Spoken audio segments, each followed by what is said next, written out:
ममता बनर्जी के बयान के आधार पर ही प्रभु, ममता बनर्जी हालांकि मनोजीत कह रहे हैं कि अभी काउंटिंग खत्म नहीं हुई है, लेकिन बीजेपी के नेताओं ने कह दिया है कि 1,500 से ज्यादा सीटों, 1,500 से ज्यादा वोटों से वो हार रही हैं। इसके मायने क्या हुए अगर ममता दीदी हार जाती हैं नंदीग्राम? तो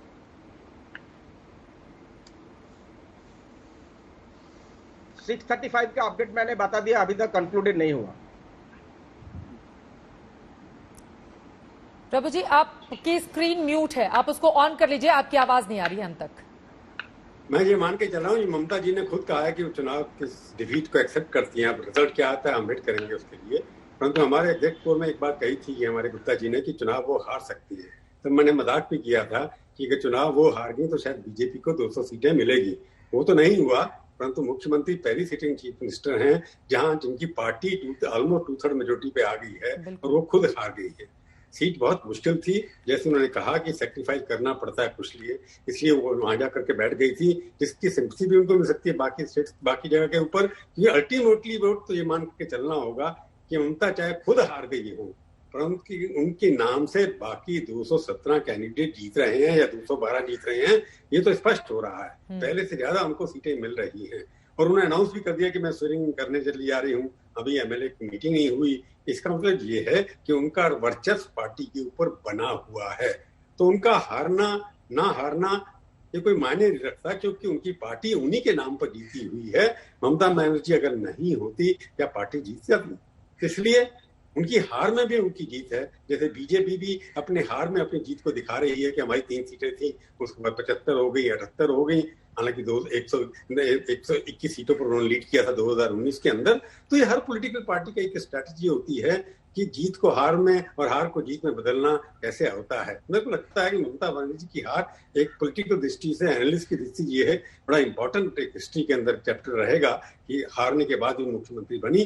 परंतु क्योंकि सारा बंगाल का इलेक्शन ममता वर्सेस बाकी था, जब बीजेपी था, उसमें ममता चाहे खुद हार गई अपने कार्यकर्ता से जो रेबल होकर के चले गए, परंतु उनकी विक्ट्री जो वेस्ट बंगाल में हुई है वो ममता की विक्ट्री है। एक सीट हारना और 212 जीतना ये बहुत बड़ी बात है। यकीनन ये महत्वपूर्ण बात आपकी ओर से कही गई है और टीएमसी शुरू ही ममता बनर्जी से होती है और खत्म भी ममता बनर्जी के साथ ही हो जाती है। ये बात भी हम अच्छी तरह जानते हैं, क्योंकि बीजेपी के जहां दिग्गज नेता थे, देश भर के नेता जिस तरह की रैलियां कर रहे थे, वहां पर ममता बनर्जी अकेले डटी हुई थी और यकीनन इस जीत का श्रेय। मैं आ रही हूं गौरव आपके पास, अब मैं सीधे जयंत घोषाल आपके पास आते हुए, जहां से चुनौतियां ममता बनर्जी के सामने अब किस तरह की खड़ी होती हुई आपको दिखाई दे रही हैं?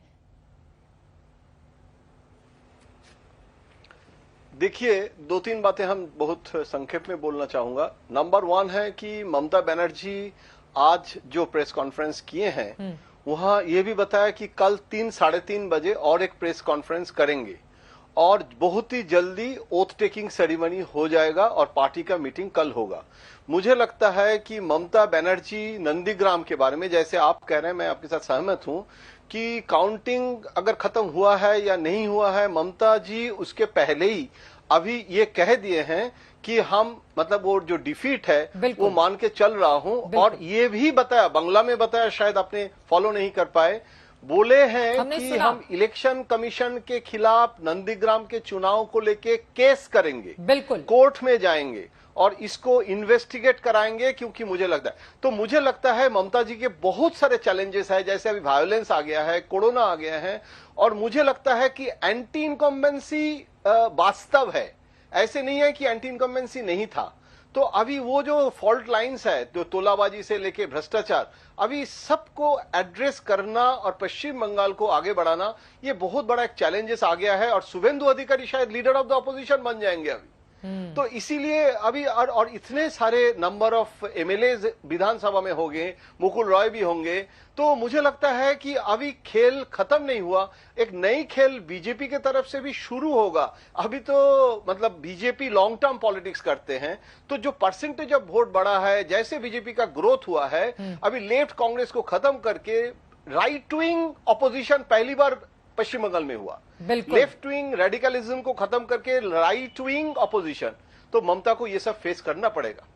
ये सब फेस करना पड़ेगा और ये बहुत बड़ी चुनौतियां हैं क्योंकि बीजेपी एक बड़ी तादाद में, सोचिए 3 पार्टी, जहां सिर्फ 3 सीटें 2016 में इस पार्टी ने जीती थी, अब उसका जो दायरा है वो 78 पर चला गया है। ऐसे में जरा सोचिए किस तरह की बड़ी चुनौतियां विधानसभा के भीतर भारतीय जनता पार्टी की ओर से पेश की जाएगी। मनोजीत मंडल, दीदी तैयार हैं इसके लिए?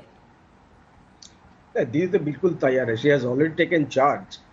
You can understand, we are already fighting Covid, हम इनके खिलाफ लड़ रहे हैं। देखिए, जिस तरह से इलेक्शन को देखा गया है, जिस तरह से लड़ा गया उनके तरफ से, किस तरह से बातें किया गया, प्राइम मिनिस्टर, होम मिनिस्टर, ये लोग प्राइम मिनिस्टर है, होम मिनिस्टर है, दीदी ओ दीदी, इस तरह का बर्ताव अच्छा लगा। अभी तो जनता ने जवाब दे दिया। मैं ये कह सकता हूँ, हिंसा के बारे में जो बात हो रही है, बीजेपी के खिलाफ बहुत सारा मामला जाता है। लॉकेट चटर्जी जी की बात किया है, मालदा में जिनके खिलाफ जिनको गोली मारा गया वो जेता है, अभी उनका ही लोग अरेस्टेड हुआ, मंडल सभापति। कहे इनके ऊपर मत जाइए, ये लोग बहुत ही हिंसक पार्टी है, हम जानते हैं। आप पार्लियामेंट में देख लीजिए, स्टूडियोज में देख लीजिए, किस तरह से लोगों को उकसाते हैं, कैसे लोगों से बात करते हैं। आज भी देखिए, माइनॉरिटी को मुसलमान बना दिया। कितना और नीचे जाओगे भाई साहब? मैं तो नीचे नहीं जाऊंगा। माइनॉरिटी मुसलमान नहीं होते, माइनॉरिटीज में हिंदूज भी आते हैं, आपको पता है। दीदी पर बैन क्यों लगाया गया था मनोजीत मंडल? कौन से बयान की वजह से चुनाव आयोग ने उन पर बैन लगा दिया था और उसके बाद दीदी ने धरना दिया था कोलकाता में गांधी मूर्ति के सामने? Your kind of politics is completely rejected in Bengal. आपको अगर कोई शिक्षा नहीं लेना है, ये तो आपकी मर्जी है, लेकिन हमको पता चल गया है बंगाल में किस तरह का पॉलिटिक्स चलता है, सदियों से चलते आ रहा है। हिंदू मुसलमान इस पर यहाँ पर नहीं चलती है। आप अगर जानने नहीं चाहता हो तो मत चलिए। हमारा सीट बढ़ा, हमारा वोट बढ़ा, क्योंकि ममता दी के डेवलपमेंट के ऊपर, ममता दी के इमेज के ऊपर लोगों ने भरोसा किया और आपको तरह तरह से रिजेक्ट कर